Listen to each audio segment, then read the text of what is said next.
Negative ಆಗಿ ಮಾತಾಡೋಕೆ ಶುರುವಾಯಿತು. ನಾನು ಹೌದು ರೀ, ನಾನು 1 ಲಕ್ಷ ಖರ್ಚು ಮಾಡೀನಿ, ನಾನೇ ಕಡಿಮೆ ಮಾಡಲ್ಲ, ಬೇಕಾದ್ರೆ ಬರ್ರಿ, ಬೇಡದಿದ್ದೀವಿ ನಾವು ಹಿಂಗೆ ಅನ್ನೋದು ನಮ್ಮದು ತಪ್ಪಾಯಿತು. ಕಸ್ಟಮರ್ಗೆ ಡಿಪೆಂಡ್ ಮಾಡ್ತಾರೆ. ಮಿನಿಮಮ್ ಸ್ಟಾರ್ಟಿಂಗ್ ಪ್ರೈಸ್ 20 ಇಂದ 25 ನಾನು ತಗೋತೀನಿ. ಪ್ರೊಫೆಷನಲ್ ಮೇಕಪ್ ನಾನು ಚಾಲೆಂಜ್ ಮಾಡ್ತಿದ್ದೀನಿ. ಪ್ರೊಫೆಷನಲ್ ಮೇಕಪ್ ನಾನು ಮಾಡಿಕೊಡ್ತೀನಿ. ಬರೀ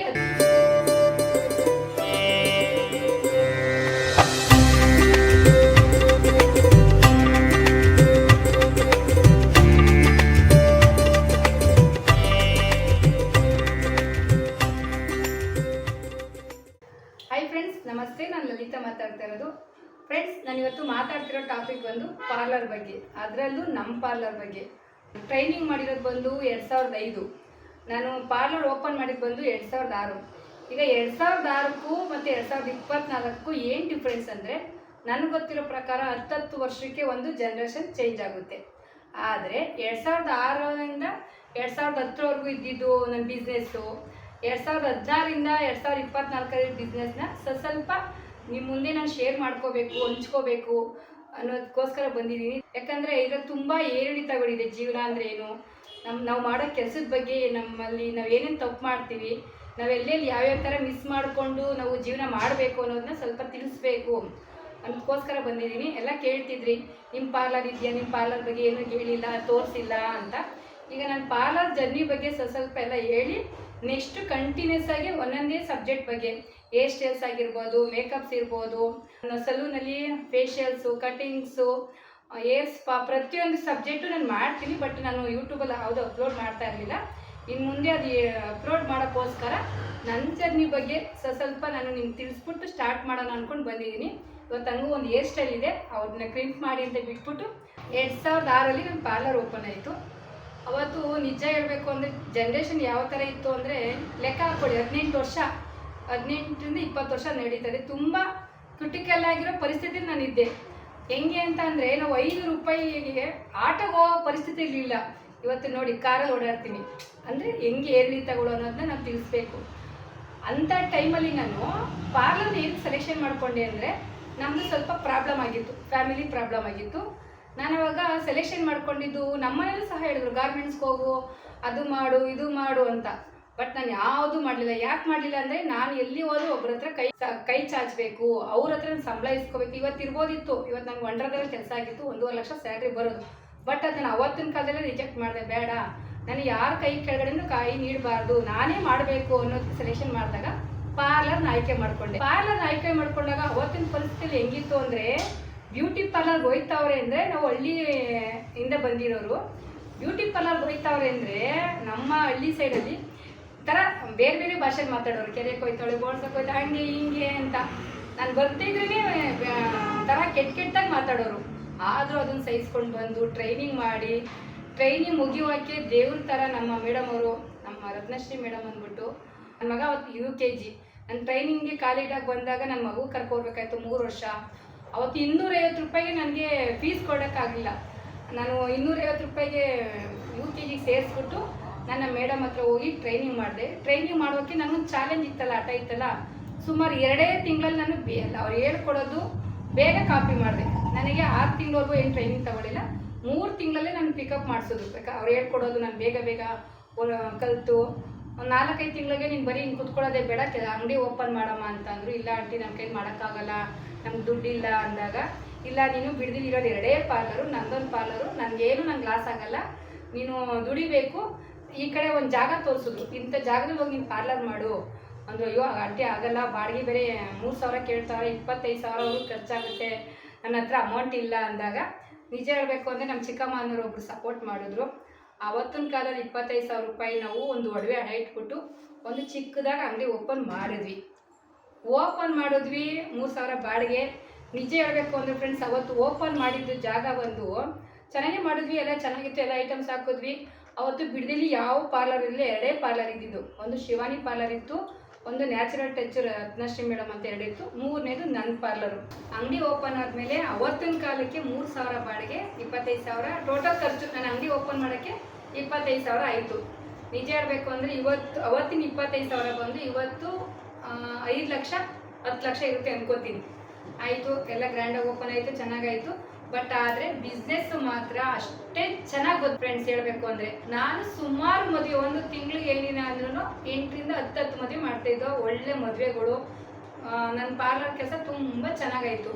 ಆಮೇಲೆ ಏನಾಯಿತು, ಚೆನ್ನಾಗಾಯಿತು. ನಾವೇನು ಮಾಡ್ದೋ 3,000 ಇದ್ದಿದ್ದು ಬಾಡಿಗೆನ 5 ವರ್ಷ 3,000ದಲ್ಲೇ ಮಾಡಿದ್ವಿ. ನೆಕ್ಸ್ಟು ಇನ್ನೂ ಒಂದು 5 ವರ್ಷ ಬಿಟ್ಕೊಂಡು ಏನು ಮಾಡ್ದೋ, ಪಕ್ಕದ ರೋಡ್ಗೆ 15,000 ಬಾಡಿಗೆ. 15,000 ಬಾಡಿಗೆ ಅಂದರೆ ಏನು, ಕೆಳಗಡೆ ಎಲ್ಲ ಬಟ್ಟೆ ಅಂಗಡಿಗಳು, ಒಂದೇ ದೊಡ್ಡ ಶಾಪಲ್ಲಿ ಬಟ್ಟೆ ಅಂಗಡಿ, ಟೈಲರು, ಪಾರ್ಲರು. ಅದು ಒಂದು 5 ವರ್ಷ ಮಾಡಿದ್ವಿ. ಅದು ತುಂಬ ಚೆನ್ನಾಗಿ ಬಂತು. ನನಗೆ ಅಷ್ಟೊತ್ತಿಗೆ ಸ್ವಲ್ಪ ಬಿಸ್ನೆಸ್ ಏಟ್ ಆಯಿತು. 2 ವರ್ಷ ಹಿಂದೆನೇ ಲೆಕ್ಕ ಬರ್ದಿದ್ದೀನಿ. ಯಾಕಂದರೆ ನಾವು 1 ವರ್ಷದಲ್ಲಿ ನಾನು ಏನೇನು ನನಗೆ ತಿಂಗಳು ಕಲೆಕ್ಷನ್ ಎಷ್ಟು ಬರುತ್ತೆ, ನಾವು ಎಷ್ಟು ಮದುವೆ ಮಾಡ್ತೀವಿ ಅಂತ ಡೈರಿ ಬರೀತೀನಲ್ಲ, ಅಲ್ಲಿಗೆ 2 ವರ್ಷ ಹಿಂದೆನೇ ನಾನು ಡೈರಿ ಲೆಕ್ಕದಲ್ಲಿ ಬಂದಾಗ 2,000 ಮದುವೆ ಹೆಚ್ಚಿಗೆ ಮಾಡಿದ್ದೇನೆ. ಫಂಕ್ಷನ್ ಅಟೆಂಡ್ ಮಾಡಿದ್ದು, ಈ ಮೆಚೂರ್ ಫಂಕ್ಷನ್, ಮೇಕಪ್ಸು, ಅದು ಇದು 2,000ಕ್ಕಿಂತ ಹೆಚ್ಚು ಮದುವೆ ಮಾಡಿದ್ದೆ. ಅದರಲ್ಲಿ ಏನಾಯ್ತು, ಈಗ ಅಲ್ಲಿ 5 ವರ್ಷ ಆಯಿತು, ಇಲ್ಲಿ 5 ವರ್ಷ ಆಯಿತು. ಇಲ್ಲಿಗ ಒಂದು ಹೊಸ ಜಾಗ ತಗೋಬೇಕು, ಅಲ್ಲಿ ಸ್ವಲ್ಪ ಬಾಡಿಗೆಗೂ ನಮಗೂ ಬೇರೆ ಕಿರಿಕಾಯಿತು. ಅಂದರೆ ನಾವು ನಮಗೆ ಬೇಕು, ನೀವು ಬೇರೆ ಕಡೆ ಹೋಗ್ರಿ ಅನ್ನುವಾಗ ನಾವು ಸ್ವಂತ ಮಾಡ್ಕೋಬೇಕು ಅಂದ್ಬಿಟ್ಟು ಏನು ಮಾಡಿದ್ವಿ, ನಾವು ಒಂದು ಚಿಕ್ಕದಾಗಿ ಸ್ವಂತ ಮನೆ ಮಾಡಿಕೊಂಡು ಸ್ವಂತದಲ್ಲಿ ಮಾಡ್ಕೊಂಡು ಬರುವಾಗ ಏನಾಯಿತು, ಸ್ವಲ್ಪ ಜನ್ರೇಷನ್ ಚೇಂಜ್ ಆಯಿತು. ಆಗ 10 ವರ್ಷ ಆಯ್ತಲ್ವಾ, ನನ್ನ ಪ್ರಕಾರ ಜನ್ರೇಷನ್ ಚೇಂಜ್ ಆಯಿತು. ನಾವು ಬೇರೆ ಮನೆ ಕಟ್ಟಕ್ಕೆ ಶುರು ಮಾಡಿದ್ವಿ. ಇದೆಲ್ಲ ಮಾಡೋಕ್ಕೇನಾಯಿತು, ಪ್ರೊಫೆಷನಲ್ ಮೇಕಪ್ ಬಂತು. ಬ್ರೈಡಲ್ ಮೇಕಪ್ಪು, ಪ್ರೊಫೆಷನಲ್ ಮೇಕಪ್ಪು ಅಂತ. ಅವಾಗ ಏನಾಯಿತು, ನಾವು ಇಷ್ಟು ಮದುವೆ ಮಾಡ್ತಾ ಇದ್ದೀನಿ, ಹಿಂಗೂ ಹೋಯ್ತಾ ಇದ್ದೀನಲ್ಲ, ಪ್ರೊಫೆಷನಲ್ ಮೇಕಪ್ ಅಂದ್ರೇನು, ಬ್ರೈಡಲ್ ಮೇಕಪ್ ಅಂದ್ರೇನು, ಹಂಗಾರೆ ನಾನು ಮಾಡ್ತಿರೋ ಕೆಲಸ ಏನು ಅನ್ನೋದು ನನಗೆ ಪ್ರಶ್ನೆ ಆಯಿತು. ಹಂಗೂ ಏನಂದ್ರೆ, ಅಕ್ಕ ಇಲ್ಲ ನಾವು ಪ್ರೊಫೆಷನಲ್ ಮೇಕಪ್ ಹೋಗಿಸ್ಬಿಟ್ಟಿದ್ದೀವಿ, ಬ್ರೈಡಲ್ ಮೇಕಪ್ ಹೋಗಿಸ್ಬಿಟ್ಟಿದ್ದೀವಿ, ನಮ್ಗೆ ಈ ಮೇಕಪ್ ಬೇಡ, ಆ ಮೇಕಪ್ ಬೇಡ ಅನ್ನೋ ಜನ ಕಸ್ಟಮರು ಹೇಳಕ್ಕೆ ಶುರು ಹಚ್ಕೊಂಡ್ರು. ನಮಗೆ 1 ಮದುವೆ ಮಿಸ್ ಆಯಿತು, 2 ಮದುವೆ ಮಿಸ್ ಆಯಿತು, 3ನೇ ಮದುವೆ ಅಷ್ಟೊತ್ತು ನಾವೇನು ಮಾಡ್ದೋ, ಪ್ರೊಫೆಷನಲ್ ಮೇಕಪ್ ಅಂದ್ರೇನು, ಬ್ರೈಡಲ್ ಮೇಕಪ್ ಅಂದ್ರೇನು, ನಾನು ಮಾಡೋ ಮೇಕಪ್ಪು ಆ ಮೇಕಪ್ಪು ಏನು ಡಿಫ್ರೆನ್ಸ್ ಇರುತ್ತೆ ಅನ್ನೋದು ನನಗೆ ಮೈಂಡಿಗೆ ಬಂತು. ನಾವೇನು ಮಾಡಿದೆ, ಅದೇ ಥರ ನಾನು ನಾಗರೂಬಾವಿಗೆ ಒಂದು ಮೇಕಪ್ ಅಕಾಡೆಮಿಗೆ ಜಾಯ್ನ್ ಆದೆ. ಅದು 45,000 ಫೀಸು. 45,000 ಫೀಸ್ ಕೊಡೋಕ್ಕೆ ನಾನೇನು ಮಾಡಿದೆ, ಹೋದ ತಕ್ಷಣ ಮೇಡಮ್ಗೆ ಹೇಳಿದೆ, ಮೇಡಮ್ ನಾನು ಈ ಥರ ಇಷ್ಟು ವರ್ಷ ಎಕ್ಸ್ಪೀರಿಯೆನ್ಸ್ ಇದೆ, ನಾನು ಆಲ್ರೆಡಿ ಇಷ್ಟು ಮದುವೆ ಮಾಡಿದ್ದೀನಿ, ನನಗೆ ಮದುವೆದು ಮೇಕಪ್ ಎಲ್ಲ ಮಾಡ್ತೀನಿ, ಎಲ್ಲನೂ ಬರುತ್ತೆ, ಬಟ್ ನನಗಿಲ್ಲಿ ಕ್ಲಾರಿಟಿ ಬೇಕು, ಪ್ರೊಫೆಷನಲ್ ಮೇಕಪ್ಪು, ಬ್ರೈಡಲ್ ಮೇಕಪ್ಪು, ಇದು ನಾನು ಮಾಡೋ ಮೇಕಪ್ಪು ಏನು ಡಿಫ್ರೆನ್ಸ್ ತಿಳ್ಕೊಬೇಕು, ಅದಕ್ಕೆ ಬಂದಿದ್ದೀನಿ ಅಂತ ನಾನು ಮೇಡಮ್ ಹತ್ರ ಫಸ್ಟ್ ಟೈಮ್ ಓಪನ್ ಆಗಿ ಹೇಳಿದೆ. ಮೇಡಮ್ ಅಂದರೆ ಆಯಿತು ಬನ್ನಿ ಕೂತ್ಕೊಳ್ಳಿ ನೋಡೋಣ, ಇಲ್ಲೆಲ್ಲ ನೋಡ್ಕೊಳ್ಳಿ ಅಂದ್ರೆ. ಆದರೆ ಅವ್ರು ಒಂದು ಏನು ಹೇಳಿದ್ರು, ನೀವು ಏನೇ ಗೊತ್ತಿದ್ರು ಈ ಸ್ಟೂಡೆಂಟ್ ಮುಂದೆ ಏನೂ ಗೊತ್ತಿಲ್ಲ ಅನ್ನೋ ಥರ ಇರಬೇಕು ಅಂದರು. ಆಯಿತು ಅಂತ ಸುಮ್ಮನಾದೆ. 1 ದಿನ ಓದೆ, 2 ದಿನ ಓದೆ. ಎಷ್ಟು ಟೈಮ್ ವೇಸ್ಟ್ ಮಾಡ್ತಾರೆ ಫ್ರೆಂಡ್ಸ್ ಅಂದರೆ, ಒಂದೇ ತಿಂಗಳು ಕೋರ್ಸ್ ತಗೋತಾರೆ 35 ದಿನ ಅಂದ್ಬಿಟ್ಟು 45,000 ಫೀಸ್ ಕಟ್ಟಬೇಕು. 3ನೇ ದಿನಕ್ಕೆ ನಮಗೆ ಓದಿ ಅನ್ನೋದು ಕರ್ಕೊಂಡು ಹೋದ್ರು. ಯಾಕಂದರೆ ಅದನ್ನು ಐಟಮ್ಸ್ ಪರ್ಚೇಸ್ ಮಾಡ್ಸೋಕ್ಕೆ 60,000 ಬಿಲ್ ಮಾಡಿಸಿದ್ರು. ನನಗೆ ಶಾಕ್ ಆಯ್ತಿದ್ದೇನಪ್ಪ, ನಾವೆಲ್ಲ ಸ್ವಲ್ಪ ಮಿಡ್ಲ್ ಕ್ಲಾಸಿಗೆ ಬಂದಿರೋರು, 60,000 ನಾವು ಅಷ್ಟು ಪ್ರಾಡಕ್ಟ್, ಒಂದೊಂದು ಕ್ರೀಮ್ ಬಂದು 3,000, ಒಂದೊಂದು ಕ್ರೀಮ್ ಬಂದು 5,000, ಒಂದು ಲಿಪ್ಸ್ಟಿಕ್ ಬಂದು 2,800, ಈ ಥರದೇ ಪ್ರಾಡಕ್ಟ್ ಕೊಡಿಸಿದ್ರು. ಅದನ್ನೆಲ್ಲ ಸಿಗಲ್ಲ ಓರಿಯನ್ ಮಾಲಲ್ಲಿ, ಇಂಪಾರ್ಟೆಂಟು ಅಂತ. ಬಟ್ ನನಗೆ ಅವತ್ತು ಅವಶ್ಯಕತೆ ಇರಲಿಲ್ಲ. ಆದರೂ ಮೇಡಮ್ ಹೇಳೋರಲ್ಲ, ಪ್ರೊಫೆಷನಲ್ ಮೇಕಪ್ ಅದು ಏನೋ ಇರುತ್ತೆ, ಏನೋ ದುಡ್ಡು ಜಾಸ್ತಿ ಮಾಡ್ಬೋದು ಅಂದ್ಬಿಟ್ಟು ಅವ್ರು ಹೇಳ್ದಂಗೆ ನಾನು ಬಿಲ್ ಮಾಡಿಸ್ದೆ. ಬಿಲ್ ಆಯಿತು, ನಾವು ತಗೊಂಡು ಬಂದಮೇಲೆ ಮೇಡಮ್ ನನ್ನ ಹತ್ರ ಇರೋದು ಈ ಥರ ಮೇಕಪ್ ಇದೆ, ಈ ಥರ ನಾನು ಮೇಕಪ್ ಯೂಸ್ ಮಾಡ್ತಾ ಇದ್ದೀನಿ ಅಂತ ಅಂದಾಗ ಅವ್ರೇನು ಮಾಡಿದ್ರು, ಇಲ್ಲ ಇದೆಲ್ಲ ಲೋಕಲ್ಲು, ಇದೆಲ್ಲ ಚೆನ್ನಾಗಿಲ್ಲ, ಇದೆಲ್ಲ ಏನು ಯೂಸ್ ಮಾಡಬೇಡಿದ್ರು. ನಾನು ಕೂಡ ಅವತ್ತು ಕ್ರಯನ್ಸಲ್ಲಿ ಅಂತ ಮೇಕಪ್ ಸ್ಟಿಕ್ ಬರುತ್ತೆ, ಅದೇ ಥರದೇ ನಾನು ಯೂಸ್ ಮಾಡ್ತಾಯಿದ್ದು, ಅದನ್ನು ಹಾಕ್ಸ್ಲಿಲ್ಲ. ಅಲ್ಲಿಗೆ ನನಗೇನಾಯಿತು, ನಾನು ಮಾಡೋ ಮೇಕಪ್ಪು ಇವ್ರು ಮಾಡೋ ಮೇಕಪ್ಪು ಡಿಫ್ರೆನ್ಸ್ ಬೇಕಿತ್ತಲ್ಲ ನನಗೆ. ಅಲ್ಲಿಗೆ 1,05,000 ಆಯಿತು ಖರ್ಚು. ನಾನು ಇದೇನಪ್ಪ 1 ಲಕ್ಷ ಆಗೋಯ್ತು, ನಾನು ಹೆಂಗಪ್ಪ ಪ್ರಿಪೇರ್ ಮಾಡೋದು ಅಂತ ನಮ್ಗೆ ಯೋಚನೆ ಆಯಿತು. ಆದರೂ ಟ್ರೈನಿಂಗ್ ಹೋಗಿದ್ದೀವಲ್ಲ ಅಂದ್ಬಿಟ್ಟು 1 ತಿಂಗಳು ನಾವು ಟೈಮ್ ಸ್ಪೆಂಡ್ ಮಾಡಲೇಬೇಕಾಗಿತ್ತು. ಅವ್ರು ಹೆಂಗೆ ಮಾಡೋರು ಅಂದರೆ ಒಂದೊಂದೇ ದಿನ ತುಂಬ ಲೇಟಾಗಿ ಟೈಮ್ ಪಾಸ್ ಮಾಡೋರು, ತುಂಬ ಏನೂ ಹೇಳ್ಕೊಡ್ತಾ ಇರಲಿಲ್ಲ. ಆಮೇಲೆ ನಾನಂದೆ, ಇಲ್ಲ ಮೇಡಮ್ ನಮಗೆ ಬೇಗ ಮುಗಿಸಿ, ನಾವು ಅಷ್ಟು ದೂರಿಂದ ಬರೋಕ್ಕಾಗಲ್ಲ ಅಂದಾಗ ಅವ್ರ ಪ್ರಕಾರ ಅವರು ತಿಂಗಳಿಗೆ ಮುಗಿಸಿದ್ರು. ಆದರೂ ನಾನೇನು ಮಾಡಿದೆ, ಅವ್ರು ಹೇಳಿದ ಪಾಯಿಂಟ್ಗೆ ನನಗೆ ಅಷ್ಟೊತ್ತಿಗೆ ಇನ್ಸ್ಟಾಗ್ರಾಮಲ್ಲಿ ಗೊತ್ತಿತ್ತಲ್ಲ, ನೋಡ್ಬಿಟ್ಟು ನಾನೇನು ಮಾಡಿದೆ, ಒಂದಿನ ನನ್ನ ಶಾಪಲ್ಲಿ ಅವ್ರು ಹೇಳಿದ ಐಟಮ್ಸ್ ಎಲ್ಲ ಹಾಕಿ ನನಗೆ ಗೊತ್ತಿರೋ ಮೆಥಡಲ್ಲಿ ನಾನೇ ಒಂದಿನ ಮಾಡಿದೆ. ಅದೇನಾಗೋಯ್ತು, ಸೂಪರಾಗಿ ಬಂತು. ಆ ಬೆಳಗ್ಗೆಗೆ ನಾನು ತೊಗೊಂಡು ಹೋದೆ, ಮೇಡಮ್ ನಾನು ಇದನ್ನು ಮಾಡಿದ್ದೀನಿ ಅಂತ. ಓ ಮೇಡಮ್ ನೀವು ಇದೆಲ್ಲ ಹೇಳ್ಬೇಡಿ, ನೀವು ಕ್ಲಾಸಿಗೆ ಬಂದಿದ್ದೀರಾ, ನಾವು ಮಾಡೋವರೆಗೂ ನೀವೇನು ಮಾಡ್ಕೊಡು ಅಂದರು. ಆಯಿತು ಸುಮ್ಮನೆ. ಅಷ್ಟೊತ್ತಿಗೆ ಏನಾಯಿತು, ನನಗೆ ಅಲ್ಲಿಗೆ 2 ಡೇಸ್ 3 ಡೇಸ್ ಆಯಿತು. ನಮ್ಮ ಕ್ಲಾಸ್ಗೆ ಹೋದ್ವಿ. ಒಂದಿನ ಏರ್ ಸ್ಟ್ರೈಟಿಂಗು ಅಂದರೆ ಕೂಮ್ ಮಾಡೋದೊಂದಿನ, ಏರ್ ಕ್ರೀಮ್ ಮಾಡೋದೊಂದಿನ, ತಲೆ ಬಾಚೋದೊಂದಿನ, ಇದೇ ತುಂಬ ಎಳಿತಾಯಿದ್ರು. ಒಂದು ವಾರ, ಒಂದು 10 ಡೇಸ್ ಹೋಗೋಷ್ಟಕ್ಕೆ ನಾನು ಗಾಡಿಯಿಂದ ಬಿದ್ದು ಆಕ್ಸಿಡೆಂಟ್ ಮಾಡ್ಕೊಂಡ್ಮೇಲೆ ನಾನು ಅವ್ರು ಏನು ಹೇಳ್ಕೊಟ್ಟಿದ್ರು ಅದನ್ನೇ ನಾನು ಅಲ್ಲಿ ಶಾಪಲ್ಲಿ ಪ್ರಾಕ್ಟೀಸ್ ಮಾಡಿ ನಾನು ಅವ್ರಿಗೆ ಕಳಿಸ್ದೆ. ಅಲ್ಲಿಗೆ ಅವ್ರಿಗೆ ಕ್ಲಾರಿಟಿ ಆಯಿತು, ಓ ಇವರು ಫುಲ್ಲು ಫಾಸ್ಟಲ್ಲಿ ಅವರೇ, ಇವ್ರನ್ನ ಅವಾಯ್ಡ್ ಮಾಡಬೇಕು ಅಂದ್ಬಿಟ್ಟು ಏನು ಮಾಡೋದು, ಅಲ್ಲೂ ಸ್ವಲ್ಪ ನನಗೆ ಡಿಸಪಾಯಿಂಟ್ ಆಯಿತು, ಯಾಕಂದರೆ ನನಗೇನು ಅಪ್ಡೇಟ್ ಮಾಡಲಿಲ್ಲ ಅವರು. ಆದರೂ ನಾನು ಇವತ್ತು ಏನು ಕೇಳ್ತಾ ಇದ್ದೀನಿ ಅಂದರೆ, ಪ್ರೊಫೆಷನಲ್ ಕೋರ್ಸ್ ಅಂದರೆ ಸುಮ್ಮನೆ ಹೋಗಿ ಒಂದು ತಿಂಗಳಿಗೆ 35,000 40,000, ಈಗೇನೋ ಸ್ವಲ್ಪ ಕಡಿಮೆ ಆಗಿದೆ. ನಾವು ಮಾಡಿದಾಗೆಲ್ಲ 40,000, ಈಗೆಲ್ಲ 20-15 ಬಂದಿದ್ದಾರೆ. 40,000 ಫೀಸು, 50-60,000 ರೂಪಾಯಿ ಮೆಟೀರಿಯಲ್ಸು, 60,000 ಹಾಕಿ ನಾವು ಒಂದು ತಿಂಗಳು ನೀವು ಅಷ್ಟು ಬಿಸ್ನೆಸ್ ಮಾಡ್ಬೋದು, ಇಷ್ಟು ಮಾಡ್ಬೋದು ಅಂತಾರೆ. ಬಟ್ ಯಾವುದೇ ಕಾರಣಕ್ಕೂ ಮಾಡೋಕ್ಕಾಗಲ್ಲ. ಯಾಕೆ ಮಾಡೋಕ್ಕಾಗಲ್ಲ ಅಂದರೆ, ಏನೂ ಗೊತ್ತಿಲ್ಲದವ್ರಿಗೆ ಹೋಗ್ಬಿಟ್ಟಿದ್ದು ಕಾಸ್ಟ್ಲಿ ಕ್ರೀಮ್ಸ್ ಆಗ್ಬಿಟ್ಟು ನೀವು ಮೇಕಪ್ ಮಾಡ್ಕೊಬಂದಿಂದ ಅವ್ರಿಗೆ ಹ್ಯಾಂಡ್ ಕೂತಿರಲ್ಲ, ಕೈಯವ್ರಿಗೆ ಪ್ರಾಕ್ಟೀಸ್ ಇರಲ್ಲ, ಮಾಡೋಕ್ಕಾಗಲ್ಲ.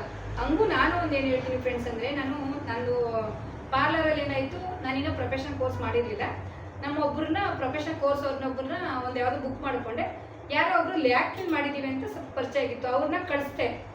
ಅವ್ರಂದ್ರೆ ಅಕ್ಕ ನೀವೇ ಬರಬೇಕು ಅಂದ್ರೆ, ಇಲ್ಲಪ್ಪ ಇವರು ಪ್ರೊಫೆಷನಲ್ ಕೋರ್ಸ್ ಮಾಡೋರು, ಇವರು ಹೈಯರ್ ಸ್ಟಡಿ ಮಾಡೋರು, ಚೆನ್ನಾಗಿ ಮಾಡ್ತಾರೆ ಅಂದ್ಬಿಟ್ಟು ಕಳಿಸ್ದೆ. ಅವ್ರು ಹೇಳಿದ್ರು, ಅಕ್ಕ ಅವ್ರಿಗೆ ಕೂಮೆ ಹಿಡಿಯಕ್ಕೆ ಬರಲ್ಲ, ಅವರು ಇದು ಸ್ಯಾರಿನೇ ವೇರ್ ಮಾಡೋಕ್ಕೆ ಬರಲಿಲ್ಲ, ಸುಮ್ಮನೆ ಅವ್ರು ಬಣ್ಣ ನೋಡ್ಕೊಳ್ಳೋದಷ್ಟೇ, ಅವ್ರ ಐಟಮ್ಸ್ ನೋಡ್ಕೋಬೇಕಷ್ಟೇ, ಅವ್ರು ಏನೂ ಮಾಡಲಿಲ್ಲ, ನನಗೆ ನೀವೇ ಬರಬೇಕಾಗಿತ್ತು ಅಂತ ಸ್ವಲ್ಪ ಗಲಾಟೆನೂ ಮಾಡಿ ಅವ್ರು ಪೇಮೆಂಟು ಮಾಡಲಿಲ್ಲ. ಹಂಗಿರುವಾಗ ನಾವು ನನಗೇನು ಎಫೆಕ್ಟ್ ಆಯಿತು ಅಂದರೆ, ನಾವು ಬೇರೆ ಪ್ರೊಫೆಷನಲ್ ಕೋರ್ಸ್ಗೆ ಹೋಗಿ ಬಂದು ಇಲ್ಲಿ ನೋಡ್ರಿ ಅವ್ರು ಹೇಳಿದ್ರು ನಮಗೆ, ನೀವು ಈಗ ಮೇಕಪ್ ಆರ್ಟಿಸ್ಟು, ಈಗ ಮೇಕವರು, ಈಗ ನೀವು ಬ್ಯೂಟಿ ಪಾರ್ಲರಲ್ಲಿ ಕೆಲಸ ಮಾಡೋಂಗಿಲ್ಲ ಅಂದರೆ ಕಡಿಮೆಗೆ ಒಪ್ಕೊಳ್ಳೋಂಗಿಲ್ಲ, 3,000 5,000 2,000 ರೂಪಾಯಿ ಮೇಕಪ್ ಮಾಡೋಂಗಿಲ್ಲ, ಅವ್ರಿಗೆಲ್ಲ ನೀವು ರೆಸ್ಪಾನ್ಸ್ ಮಾಡಬಾರ್ದು ಅಂತ ನಮಗೆ ಮೋಟಿವೇಶನ್ ಮಾಡಿಬಿಡ್ತಾರೆ. ಏನೋ ಕೊಂಬಂದಾಗಿ ಒಂದು ಸರ್ಟಿಫಿಕೇಟ್ ಕೊಟ್ಬಿಟ್ಟು ಹಾಕ್ಕೊಳ್ಳಿ ಅಂತ. ನಾನು ಅದೇ ಥರ ಪ್ರಿಪೇರ್ ಮಾಡಿದೆ. ನನ್ನ ಅಂಗಡಿಗೆ ಚೆನ್ನಾಗಿತ್ತು, ಕಸ್ಟಮರ್ ಇತ್ತು, ನನಗೆ ಅಂಗಡಿಗೆ ಬರೋರು. ನಾನೇನು ಮಾಡಿದೆ, ಇಲ್ಲ ರೀ ನಾವು ಈಗ 3,000 ರೂಪಾಯಿಗೆಲ್ಲ ಮೇಕಪ್ ಬರಲ್ಲ, ನಾನು ಏನಿದ್ರು 20,000 15,000 5,000 ರೂಪಾಯಿಗೆಲ್ಲ ನಾನು ಮಾಡಲ್ಲ ಅಂತ ನನ್ನ ಕೈಯಾರ ನಾನೇ ವಾಪಸ್ ಕಳಿಸ್ದೆ. 1 ದಿನ ಕಳಿಸ್ದೆ, 2 ದಿನ ಕಳಿಸ್ದೆ, 3 ದಿನ ಕಳಿಸ್ದೆ. ಆಮೇಲೆ ಏನಾಯಿತು, ತಿಂಗಳು 1 ದಿನ ಲೆಕ್ಕ ಹಾಕ್ತಿದ್ದೀನಿ. ಅಲ್ಲಿಗೆ ನಾನು ಇವತ್ತು 5 ಜನ 6 ಜನ ನಾನೇ ಬೇರೆ ಕಡೆ ಕಳಿಸಿದ್ದೀನಿ. ಅಲ್ಲಿಗೆ ನನ್ನ ಬಿಸ್ನೆಸ್ ಎಷ್ಟು ಲಾಸ್ ಆಯಿತು, 20-25,000.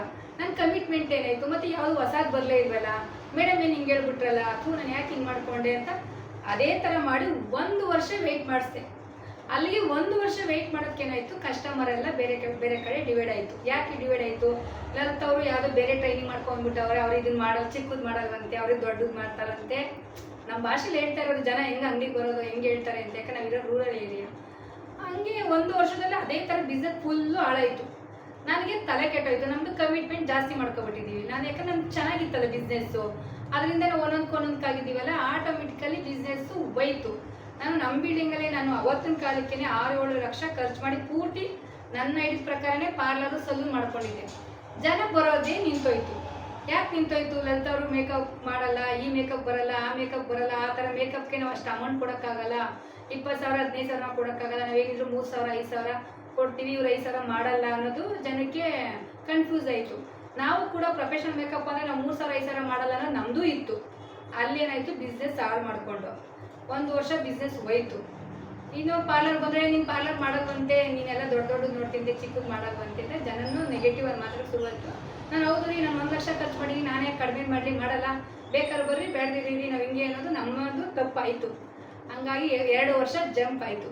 2 ವರ್ಷ ಜಂಪ್ ಆಗಿ ಪೂರ್ತಿ ಬಿಸ್ನೆಸ್ ಹಾಳಾಯಿತು. ನನಗೆ ಏನಾಯಿತು, ನಾನು ಅಷ್ಟು 1 ತಿಂಗಳಲ್ಲಿ 8ರಿಂದ 10 ಮದುವೆ ಮಾಡ್ತಿದ್ದೋಳು.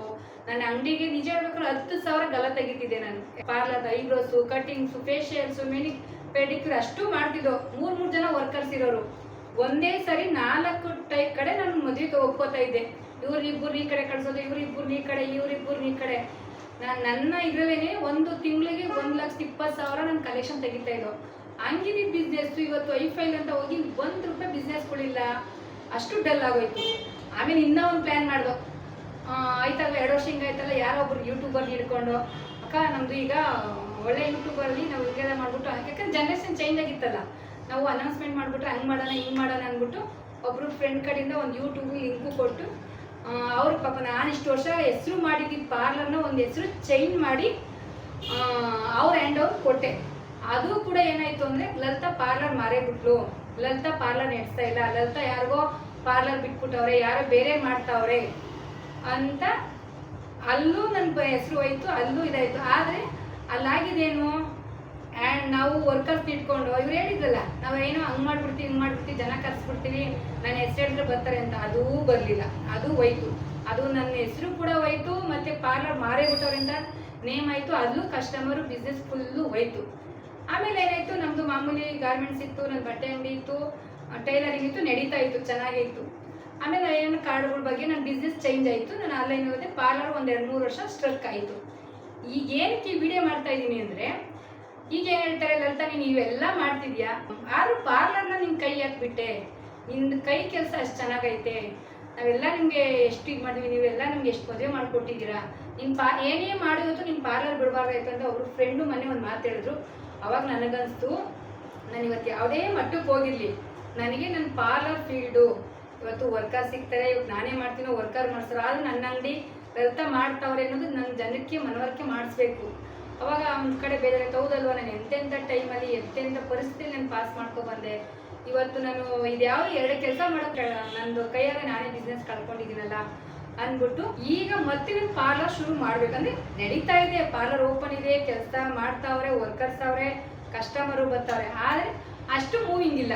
ಏನು ಬಂದವರೇ ಬರ್ತಾರೆ, ನಾನು ಏನು ಅಪ್ಡೇಟ್ ಮಾಡ್ಕೊಳ್ಳಿಲ್ಲ. ಅಯ್ಯೋ ನಂದಂದರೆ ಅಷ್ಟರೊಳಗಡೆ ನಾನು ಬೇರೆ ಬೇರೆ ಬಿಸ್ನೆಸ್ ಇತ್ತಲ್ವಾ, ನಾನೇನು ಅಪ್ಡೇಟ್ ಮಾಡ್ಕೊಳ್ಳಿಲ್ಲ. ಬರೋದು ಯಾಕಂದರೆ ವರ್ಕರ್ಸ್ ಮಾಡ್ತಾ ಇರ್ತಾರೆ, ನಾನೇನೋ ಒಂದು ನೋಡೋದು ಸಾಕು ಅಷ್ಟೇ. ಬಟ್ ಈಗೇನು ಮಾಡ್ತಾ ಇದ್ದೀನಿ ಅಂದರೆ, ಬರೀ ನಾನು ಪಾರ್ಲರ್ ಮಾಡಿದಾಗ 3 ಪಾರ್ಲರ್ ಇದ್ದಿದ್ದು ಪಾರ್ಲರ್ ಇವತ್ತು ಬಿಡದಿಲ್ಲಿ 35 ಪಾರ್ಲರ್ ಇದೆ.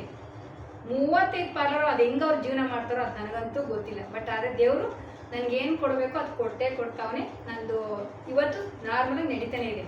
ಈಗೇನು ವಿಡಿಯೋ ಮಾಡ್ತಾ ಇದ್ದೀನಿ ಅಂದರೆ, ಒಂದೊಂದು ತಿಂಗಳು 2 ಕ್ಲಾಸು 3 ಕ್ಲಾಸ್ ಹೋಗ್ಬಿಟ್ಟು ಬಂದ್ಬಿಡೋದು, ಒಂದೊಂದು ತಿಂಗಳು ಟ್ರೈನಿಂಗ್ ಮಾಡ್ಕೊಂಬಿಡೋದು, ದೊಡ್ಡದಾಗ ಗೋಲ್ಡ್ ಹಾಕೊಂಬಿಡೋದು, ಸುಮ್ಮನೆ ಇನ್ವೆಸ್ಟ್ ಮಾಡ್ಕೊಂಬಿಟ್ಟು ಕೂತ್ಕೋತಾರೆ. ಅಲ್ಲಿ ಹೋಗಿ ಜನ ಆ ಫೋಟೋ ಅದು ಅಡ್ವರ್ಟೈಸ್ಮೆಂಟ್ ನೋಡ್ಬಿಟ್ಟು ಇವ್ರು ಏನೋ ಮಾಡ್ತಾರೆ ಅಂತ ಹೋಗಿ ಜನ ಮೋಸ ಹೋಗ್ತಿದ್ದಾರೆ. ಇದು ಯಾಕೆ ಹೇಳ್ತಾ ಇದ್ದೀನಿ ಅಂದರೆ, ನಾವೇ ನೋಡ್ಬಿಟ್ಟು ನಾನೊಂದು ಮದುವೆಗೆ ಹೋಗಿದ್ದೆ, ಅವರು ಆ ಶಾಪು ಮತ್ತು ಅವ್ರ ಅಡ್ವರ್ಟೈಸ್ಮೆಂಟ್ ನೋಡ್ಬಿಟ್ಟು ಫುಲ್ ಎಷ್ಟು 80,000 ರೂಪಾಯಿಗೆ ಒಪ್ಸವ್ರೆ. ಅವ್ರ ಕೆಲಸ ಹೆಂಗಿತ್ತು ಅಂದರೆ, ಅವ್ರು ಮಾಡೋ ಕೆಲಸ ನೋಡೋಕ್ಕಾಗಲ್ಲ. ನಾವು ಹೋಗಿ ನಿಂತ್ಕೊಟ್ಬಿಟ್ಟು, ನಾವು 3 ಜನ ಹೋಗಿದ್ದೆ, ನಾವು ಬೇರೆಯವ್ರು ಮಾಡೋಕ್ಕೆ ಹೋಗಿದ್ದ, ಹುಡುಗಿಗೆ ಮಾಡೋಕ್ಕೆ ಹೋಗಿರಲಿಲ್ಲ. ಅವ್ರು ಎಷ್ಟೈಲ್ಲ ಅವ್ರ ಕೆಲಸ ನೋಡೋಕ್ಕಾಗಲ್ಲ. ನಾನೇ ಹೋಗಿ ನಾನು ಅಲ್ಲಿ ದುಡ್ಡನ್ನ ಲೆಕ್ಕ ಹಾಕಿಲ್ಲ, ನಾನು ಬೇಗ ಹೋಗಿ ಕೆಲಸ ಮುಗಿಸ್ಬೇಕು, ಅವ್ರು ಬೇಗ ಸ್ಟೇಜ್ಗಳ ಮೇಲೆ ಹೋಗ್ಬೇಕು ಅಂದ್ಬಿಟ್ಟು ಪಟ ಪಟ ಪಟ ನಾನು ಸೀರೆ ಉಡಿಸಿದ್ದು, ನಾನು ಮೇಕಪ್ ಮಾಡಿದ್ದು ನೋಡ್ಬಿಟ್ಟು ಅವ್ರೆಲ್ಲ ಆದ್ಮೇಲೆ ಬಂದು ನಂಗೆ ನಿಜವಾಗ್ಲೂ ಕೈ ಹಿಡ್ಕೊಂಡು, ನಾವೇನೋ ದುಡ್ಡಿಂದ ಅವ್ರ ಕೇಳೇ ಇರಲಿಲ್ಲ, ಅಷ್ಟು ದುಡ್ಡು ಎಕ್ಸ್ಟ್ರಾ ಕೊಟ್ಟಿದ್ರು ನೆಲಮಂಗಲದಲ್ಲಿ. ಹಂಗೆ ಇವತ್ತು ಏನಕ್ಕೆ ವಿಡಿಯೋ ಮಾಡ್ತಾ ಇರೋದು ಅಂದರೆ, ಯಾರೇ ಆದ್ರೂ 1 ತಿಂಗಳು ಟ್ರೈನಿಂಗ್ ಹೋಗಿ ಪಾರ್ಲರ್ಗಳು, 1 ತಿಂಗಳು ಹೋಗಿರೋ ಮೇಕಪ್ ಆರ್ಟಿಸ್ಟ್ ಹತ್ರ, ಆಮೇಲೆ 1 ದಿನ 2 ದಿನ ಕ್ಲಾಸ್ ಅಟೆಂಡ್ ಮಾಡಿರೋರ ಹತ್ರ ದಯವಿಟ್ಟು ಹೋಗೋಕ್ಕಿಂತ ಮುಂಚೆಗೆ ಸ್ವಲ್ಪ ಯೋಚನೆ ಮಾಡಿ, ಅವ್ರಿಗೆ ಪ್ರಾಕ್ಟೀಸ್ ಇದೆಯಾ, ಎಕ್ಸ್ಪೀರಿಯನ್ಸ್ ಇದೆಯಾ ಅಂತ ಅವ್ರ ಕೈಗೆ ಒಂದ್ಸತಿ ಟ್ರಯಲ್ ತಗೊಳ್ಳಿ. ಹೋಗೋದು ಅವ್ರು ನೋಡ್ತಿದ್ದ ತಕ್ಷಣ, ಬಿಲ್ಡಿಂಗ್ ನೋಡಿದ ತಕ್ಷಣ, ಅವ್ರದ್ದು ಒಳಗಡೆ ಶಾಪ್ ನೋಡಿದ ತಕ್ಷಣ ಅಡ್ವಾನ್ಸ್ ನೋಡಿ ಬಂದ್ಬಿಡೋದು. ಆಮೇಲೆ ಅವ್ರು ಹೇಳ್ತಾರೆ ಇದೆ ಆಮೇಲೆ ಅವ್ರಿಗೆ ಗೊತ್ತಿರೋದೇ ಅವ್ರು ಮಾಡೋದು, ಗೊತ್ತಿಲ್ದಿದ್ದು ಮಾಡಲ್ಲ. ಬಟ್ ಅಷ್ಟು ಟೈಮ್ ಅವ್ರಿಗೆ 1 ಅವರ್ 2 ಅವರಲ್ಲಿ ಅವ್ರ ಕೆಲಸ ಮುಗಿಸಲ್ಲ. ತುಂಬ ಪ್ರಾಬ್ಲಮ್ಸ್ ಇದೆ ಪಾರ್ಲರ್ ಬಗ್ಗೆಯಲ್ಲಿ. ಹಂಗಾಗಿ ಫ್ರೆಂಡ್ಸ್, ಯಾರು ಬೇಕಾದ್ರೂ ದಯವಿಟ್ಟು ಪಾರ್ಲರಲ್ಲಿ ನಾರ್ಮಲ್ ಮೇಕಪ್ ಏನು, ಪ್ರೊಫೆಷನಲ್ ಮೇಕಪ್ ಏನು, ಈ ಬ್ರೈಡಲ್ ಮೇಕಪ್ ಅನ್ನೋದ್ರ ಬಗ್ಗೆ ಸ್ವಲ್ಪ ತಿಳ್ಕೊಳ್ಳಿ. ಆಮೇಲೆ ಈಗ ನನಗೊಬ್ರು ಫೋನ್ ಮಾಡಿದರು, ಅಕ್ಕ ನೀವು ಸ್ವಲ್ಪ ಪಾರ್ಲರ್ ಬಗ್ಗೆ, ಈ ಬ್ರೈಡಲ್ ಮೇಕಪ್ ಬಗ್ಗೆ ಸ್ವಲ್ಪ ಜನಕ್ಕೆ ತಿಳಿಸಿ ಅಂತ. ಬಟ್ ನಾನೀಗ ಜನಕ್ಕೆ ತಿಳಿಸೋಕ್ಕಾಗಲ್ಲ. ಯಾಕೆ ತಿಳಿಸೋಕ್ಕಾಗಲ್ಲ ಅಂದರೆ, ಅಷ್ಟು ಫಾರ್ವರ್ಡ್ ಆಗೋಗಿದೆ. ಬಟ್ ಅನುಭವಿಸೋರಿಗೆ ಅದು ಗೊತ್ತಿರುತ್ತೆ, ಪ್ರೊಫೆಷನಲ್ ಮೇಕಪ್ ಅಂದ್ರೆ ಏನು, ನಾರ್ಮಲ್ ಮೇಕಪ್ ಅಂದ್ರೆ ಏನು ಅಂತ. ಯಾರು ಏನಾದರೂ ಮಾಡ್ಕೊಳ್ಳಿ. ಈಗ ನನ್ನ ಶಾಪಲ್ಲಿ ಇರೋದು ಬಂದು ಬ್ರೈಡಲ್ ಮೇಕಪ್ಪು ಮಾಡ್ತೀನಿ, ಪ್ರೊಫೆಷನಲ್ ಮೇಕಪ್ಪು ಮಾಡ್ಕೋತೀವಿ, ವಿತ್ ನಾರ್ಮಲ್ ಮೇಕಪ್ಪು ಮಾಡ್ತೀನಿ. ನಾನು ಎಲ್ಲದಕ್ಕೂ ನಾವು ಸಿದ್ಧವಾಗಿ ರೆಡಿಯಾಗಿದ್ದೀವಿ. ಯಾಕಂದರೆ ಎಕ್ಸ್ಪೀರಿಯನ್ಸ್ ಬಂದು 18 ವರ್ಷ ಎಕ್ಸ್ಪೀರಿಯೆನ್ಸು. ಸ್ಯಾರಿ ವೇರಿಗಲ್ಲಿ ಯಾವುದೇ ಥರದ ಸ್ಯಾರಿ ಕೇಳ್ಬೋದು, ಹೇರ್ ಸ್ಟೈಲ್ ಯಾವುದೇ ಥರದ್ದಾಗಿರ್ಬೋದು, ಮೇಕಪ್ಸು ಅಷ್ಟೇ, HD ಮೇಕಪ್ಪಿಂದ ಹಿಡಿದು ನಾರ್ಮಲ್ ಮೇಕಪ್ವರೆಗೂ ಯಾವುದೇ ಮೇಕಪ್ಸ್ ಆಗಿರ್ಬೋದು, ನೀವು ಕೇಳಿದ ಥರ ಮಾಡ್ಕೊಡೋಕ್ಕೆ ನಾನು ರೆಡಿ ಇರ್ತೀನಿ. ಬಟ್ ಆದರೆ ನಾನು ಎಲ್ಲರಿಗಿಂತ 50% ಕಡಿಮೆ ಮಾಡ್ತೀನಿ. ಈಗ ಪ್ರೊಫೆಷನಲ್ ಮೇಕಪ್ಪಲ್ಲಿ ಬಂದು ಮಿನಿಮಮ್ 25ರಿಂದ ಕಸ್ಟಮರ್ಗೆ ಡಿಪೆಂಡ್ ಮಾಡ್ತಾರೆ. ಮಿನಿಮಮ್ ಸ್ಟಾರ್ಟಿಂಗ್ ಪ್ರೈಸ್ 20ರಿಂದ 25 ನಾನು ತಗೋತೀನಿ. ಪ್ರೊಫೆಷನಲ್ ಮೇಕಪ್ ನಾನು ಚಾಲೆಂಜ್ ಮಾಡ್ತಿದ್ದೀನಿ, ಪ್ರೊಫೆಷನಲ್ ಮೇಕಪ್ ನಾನು ಮಾಡ್ಕೊಡ್ತೀನಿ ಬರೀ 15,000 ರೂಪಾಯಿಗೆ. ಅದು ಕೆಲಸ ನೋಡ್ಬಿಟ್ಟಾದ್ರೆ ದುಡ್ಡು ಕೊಡಲಿ ನನಗೆ. ಹಂಗೆ ಈಗ ನಾನು ಪಾರ್ಲರ್ಗೆ ಪ್ರೊಫೆಷನಲ್ ಮೇಕಪ್ ಬುಕ್ಕಿಂಗ್ ಮಾಡಿಕೊಂಡ್ರೆ ನಮ್ಮದೇ ಸಲೂನ್ಸ್ ಇರೋದ್ರಿಂದ ಎನಿ ಒಂದು ಸರ್ವಿಸು, ಯಾವುದೇ ಸರ್ವಿಸ್ ತಗೊಂಡ್ರು, ಫೇಶಿಯಲ್ಸ್ ಆಗಿರ್ಬೋದು, ಮೆನಿಕ್ಯೂರ್ ಪೆಡಿಕ್ಯೂರ್ ಆಗಿರ್ಬೋದು, ಆಮೇಲೆ ಏರ್ ಸ್ಪಾ ಆಗಿರ್ಬೋದು, ಆಮೇಲೆ ಇನ್ನೂ ಇದೆ ಮೆಹಂದಿ ಆಗಿರ್ಬೋದು, ಪ್ರತಿಯೊಂದು ಸಬ್ಜೆಕ್ಟಲ್ಲೂ ನಾನು 50% ಡಿಸ್ಕೌಂಟ್ ಮಾಡಿ ಮೇಕಪ್ ಮಾಡಿಕೊಡ್ಬೇಕು. 5 ವರ್ಷದ ಹಿಂದೆಯೇ ನನ್ನ ಪಾರ್ಲರಲ್ಲಿ 13 ಜನ ಪಾರ್ಲರ್ ನನ್ನ ಹತ್ರ ಕಲಿತು ಅಂಗಡಿ ಇಟ್ಕೊಂಡು ಇವತ್ತು ಅಂಗಡಿಲಿ ದುಡಿತಿದ್ದಾರೆ. ಅದೊಂದು ಖುಷಿ ನನಗೈತೆ. ಫ್ರೆಂಡ್ಸ್, ಈಗ ನಾನು ಇಷ್ಟೊತ್ತವರೆಗೂ ನನ್ನ ಜರ್ನಿ ಬಗ್ಗೆ ಹೇಳಿದ್ದೀನಿ, ಅನುಭವದ ಬಗ್ಗೆ ಹೇಳಿದ್ದೀನಿ. ಈಗ ಒಂದು ಹೇರ್ ಸ್ಟೈಲ್ ಮಾಡ್ತೀನಿ ನೋಡಿ, ಅದು ಹೇರ್ ಸ್ಟೈಲ್ ಮಾಡಿದ್ದು ಹೇಗಿದೆ ಅಂತ ನೀವು ಕಮೆಂಟ್ ಮಾಡಿ. ಹಂಗೆ ಕಮೆಂಟ್ ಮಾಡಿ, ಲೈಕ್ ಮಾಡಿ, ಶೇರ್ ಮಾಡಿ, ಸಬ್ಸ್ಕ್ರೈಬ್ ಮಾಡಿ ಸಪೋರ್ಟ್ ಮಾಡಿ. Thank you friends.